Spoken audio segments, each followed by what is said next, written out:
सभी को नमस्कार। हाँ जी, देखिए, जो गौतम बुद्ध थे जिनकी यहाँ पर दो मूर्तियाँ भी लगी हुई है, उनका कहना था हर अपराधी के मन में कुछ अच्छे विचार सुषुप्त अवस्था में पड़े रहते हैं जो अनुकूल वातावरण में फिर से विकसित हो सकते हैं।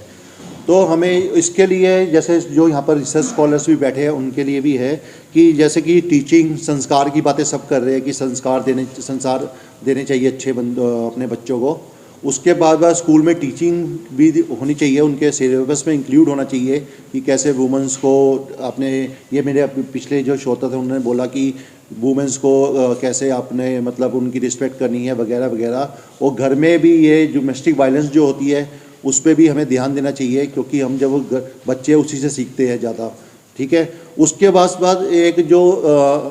सरकार की तरफ से हो सकता है कि काउंसलिंग सेंटर्स खोले जाए, जिसमें जैसे कि किसी के मन में ऐसे बुरे विचार आते हैं या कोई ऐसा कुछ हरकत कर देता है तो उसकी काउंसलिंग होनी चाहिए कि ताकि वो जान सके कि ऐसी ये प्रवृत्ति आ कहाँ से रही है। तो उसके लिए काउंसलिंग सेंटर्स खोले जाए, हेल्थ सेंटर्स खोले जाए, जहाँ पर उनकी काउंसलिंग हो कि वो कहाँ से मतलब ऐसा विचार क्यों आया, क्या वजह थी, इससे आगे अपराध रोकने में मदद मिलेगी। तो उसके साथ साथ हमें वुमेन एम्पावरमेंट का भी यहाँ विषय है, तो जितना हम एम्पावरमेंट बढ़ाएंगे, मुझे इससे पहले मैं ये कहना चाहूँगा कि मुझे कभी ये नहीं पता लगा कि जैसे कि कब पहली बार ऐसा हुआ होगा कि मतलब कि कमाने पुरुष ही जाएगा, महिलाएं घर का काम करेगी, या रात में अगर किसी ने 10-11 बजे दरवाज़ा खटखटा दिया तो घर का मेल पर्सन ही जाके दरवाज़ा खोलेगा, महिलाएं नहीं खोलेगी। पता नहीं कब किसने कहाँ डिसाइड कर दिया, तब से वो दिमाग में बैठ गया कि जो